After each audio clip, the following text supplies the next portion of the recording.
साथियों, आज 2 मई है और बड़े ख़ास रिजल्ट आए हैं। 5 विधानसभाओं के चुनाव हुए थे और बाकी सबकी तो जो उम्मीद थी सो ठीक थी। बंगाल के बारे में मुझे ख़ास उम्मीद थी कि बंगाल में ये जो चुनाव लड़ा जा रहा है, ये ख़ास तौर से प्रधानमंत्री, गृह मंत्री, पूरा मंत्रिमंडल और पूरा उनका पैराफर्नेलिया यानी अफसर, मीडिया, सारा का सारा वहाँ पे पहुँच गया था, ताकि उन लोगों के अंदर धार्मिक खांचा डाल सके लोगों के अंदर और वोट हासिल कर सकें। लेकिन बंगाल की जनता ने जिस तरीके का चुनाव के नतीजे आए, उससे ज़ाहिर हुआ कि अभी टैगोर और काजी नज़रुल इस्लाम की संस्कृति जिंदा है, गांधी जिंदा है। 1947 में जिस दिन का देश को आज़ादी मिली थी, उस दिन 7 लाख लोगों का जुलूस निकला था कलकत्ते में, और कल बंगाल का पार्टीशन हुआ था। बहुत सारे लोग बंगाल में इधर से उधर और इधर से उधर से इधर आए थे। उसके बावजूद जब विधानसभा के चुनाव हुए 1952 में, और उसके बाद तमाम कभी भी वहाँ की राजनीति में धार्मिक जुनून या धार्मिक घृणा कोई मुद्दा नहीं रही। इस दफ़ा बीजेपी ने ये तमाशा खड़ा किया कि हिंदी भाषी लोगों में और वहाँ के आदिवासी समुदायों में और तमाम और लोगों में कोशिश की कि धार्मिक घृणा के आधार पर इस चुनाव लड़ा जाए। सारे मुल्क को तो तबाह किया है इस राजनीति ने। तो मुझे इस बात की फिक्र थी कि अगर आखिरी किला है ये इंसानियत का और सेकुलरिज्म का राजनीति के एतबार से, वैसे तो पूरा हिंदुस्तान इंसानियत का एक मरकज़ है, लेकिन राजनीतिक दृष्टि से अगर मैंने कहा ये हार गए सेकुलर फोर्सेस वहाँ पे, तो हिंदुस्तान गड्ढे में चला जाएगा। और बड़ी खुशी की बात है कि ये इस चुनाव ने इनको शिकस्त दी है और डिसाइसिव शिकस्त दी है। इसमें 2-3 बातों का मैं जिक्र करना चाहता हूँ। पहली बात तो ये कि मैं 5 जिलों में घूमा। मुर्शिदाबाद, मालदा का खासतौर से जिक्र करूँ तो मुझे फिक्र थी कि ये सरहदी इलाके हैं।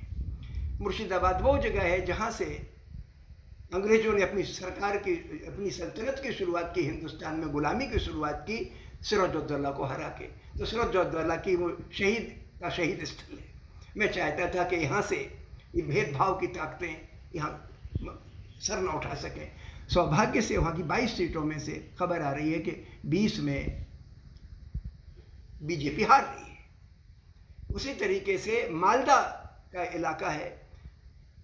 मालदा में, मालदा का सरहद मिलता है इससे बांग्लादेश से, और मालदा जब जिला था उसका आधा हिस्सा हिंदुस्तान में, आधा बांग्लादेश में। आम के बागान आधे इधर हैं, आधे उधर हैं। ये बड़ा आर्टिफिशियल डिवीजन था, लेकिन उन इलाकों में जो हिंदू मुसलमान हैं उनके अंदर इन्होंने बहुत घृणा फैलाने की कोशिश की, लेकिन कामयाब ना हुए। तो मैं महसूस करता हूँ कि हिंदुस्तान की जो इंसानियत की संस्कृति है कि आदमी का धर्म उसकी अलग चीज़ है और छोटी सी पहचान है। असली चीज़ तो धर्म का काम है कि आदमी को इंसान बनाए। इंसान की पहचान उसके अखलाक से, उसके व्यवहार से, उसके सोच विचार से होती है। और इसी संस्कृति को वहाँ पे काजी नज़रुल इस्लाम ने, टैगोर ने, ईश्वर चंद्र विद्यासागर ने, मंडल ने और तमाम वहाँ के क्रांतिकारियों ने और किसानों ने और मजदूरों ने इसको खड़ा किया है। और ये मैं महसूस करता हूँ कि ये बहुत बड़ी जीत है उस संस्कृति की जिस पे हिंदुस्तान टिका है। तो एक तो ये मैं इसके बारे में। दूसरा, मैं अपने उनको साथियों का भी जिक्र करना चाहता हूँ जिन्होंने इस अभियान में किसी पार्टी के न होते हुए, मतलब जैसे शाह आलम है, मनीषा बनर्जी है, ऐसे ही गांधीयन के जिसके परिवार में, जो अपने घरों में गांव के गरीब हिंदू मुस्लिम लड़के लड़कियों को रखती हैं, जो 12वीं पास कर लेते हैं, कॉलेज में पढ़ना चाहते हैं, उनको पढ़ाती हैं अपने घर में रख के बच्चों की तरह। ये ऐसे लोगों की, उनका वहाँ के कारीगर समुदाय में, हिंदू कारीगर, मुस्लिम कारीगरों में बहुत नज़दीकी उनसे रिश्ता है, उनमें फ्लैट है, उनकी जगह है, और ऐसे लोगों से उन्होंने मुझे मिलाया। तो मैं महसूस करता हूँ कि ये जो संस्कृति का जो ढांचा खड़ा है बंगाल का, वो ऐसे तपस्वी लोगों के व्यवहार पर, उनके सोच पर और उनके काम पर टिका है। और इन सब लोगों ने मिलकर कोशिश की तो ये आज माहौल बना। अब अगला कदम ये है कि जो बंगाल में हो गया वो देश की राजनीति को नई दिशा दे। अगले साल उत्तर प्रदेश में चुनाव होंगे और चुनाव तो बात की चीज़ है। अभी देश में किसान आंदोलन चल रहा है। मुझे सबसे बड़ी फिक्र इस बात की थी कि अगर इन लोगों के हौसले बुलंद हो गए और ये तोड़ने वाली राजनीति बंगाल में भी कामयाब हो गई तो किसान आंदोलन को सदमा पहुंचेगा। मुझे उम्मीद है कि इस नतीजे से किसान आंदोलन को ताकत मिलेगी। मैं अभी कुछ दिन पहले पलवल गया था किसानों से मिलने, उसके पहले मैं सिंघू सरहद पे गया था, सब किसानों से मिला और मुझे उम्मीद है कि किसानों के हौसले से बुलंद होंगे और सरकार मजबूर होगी आत्मनिरीक्षण के लिए। कोई भी सरकार किसी पार्टी की हो, उसका पहला काम है कि अपने उठाए गए कदमों का जनता पर कहीं निगेटिव असर तो नहीं पड़ रहा है, उनकी बर्बादी की तरफ तो नहीं हम ढकेल रहे हैं उनको। और अगर बड़ा समुदाय महसूस करता है कि हमारी मुसीबतें बढ़ रही हैं, हमारे लिए अपने गड्ढे में फेंक रहे हो, तो आपको सरकार को जिम्मेवार होने की ज़रूरत है, क्योंकि सरकार उन्हीं के खून पसीने पर चल रही है।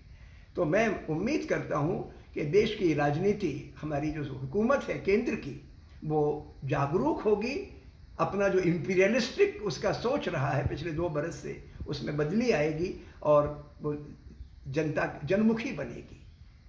अभी वो कॉरपोरेट मुखी बनी हुई है, ऐसे कानून बनाती है जिससे कॉरपोरेट और रईसों को तो फ़ायदा हो और आम आदमी बेरोजगार हो जाए, आम आदमी शोषित हो जाए, लुट जाए। इस तरीके से मैं समझता हूँ कि देश की राजनीति को दिशा मिलेगी। और एक आखिरी अपील मैं देश के शिक्षकों से करना चाहता हूँ कि आप लोग सिर्फ क्लास में पढ़ाते ही नहीं हैं, आप लोग लोगों के सोच को भी गढ़ते हैं। और पिछले 2-3 बरस से शिक्षण संस्थाओं में स्वतंत्र सोच को देशद्रोह कहा जाने लगा है। उसमें ब्रेक लगना चाहिए। वो हमारे जहाँ सोच बिगड़ जाए, आदमी सच और अन्याय का फर्क करना भूल जाए, न्याय और अन्याय का फर्क करना भूल जाए, उस सूरत में पढ़े लिखे और जागरूक तबके का फ़र्ज़ है कि आदमी के अंदर की चेतना को जगाए, ज़मीर को जगाए, ताकि इंसान सच्ची बात कहने का हौसला पैदा कर सके। तो ये मैं चाहता हूँ कि पढ़े लिखे तबके इस बात से हौसला महसूस करें कि हम मुल्क का माहौल बदलेंगे। बहुत बहुत शुक्रिया।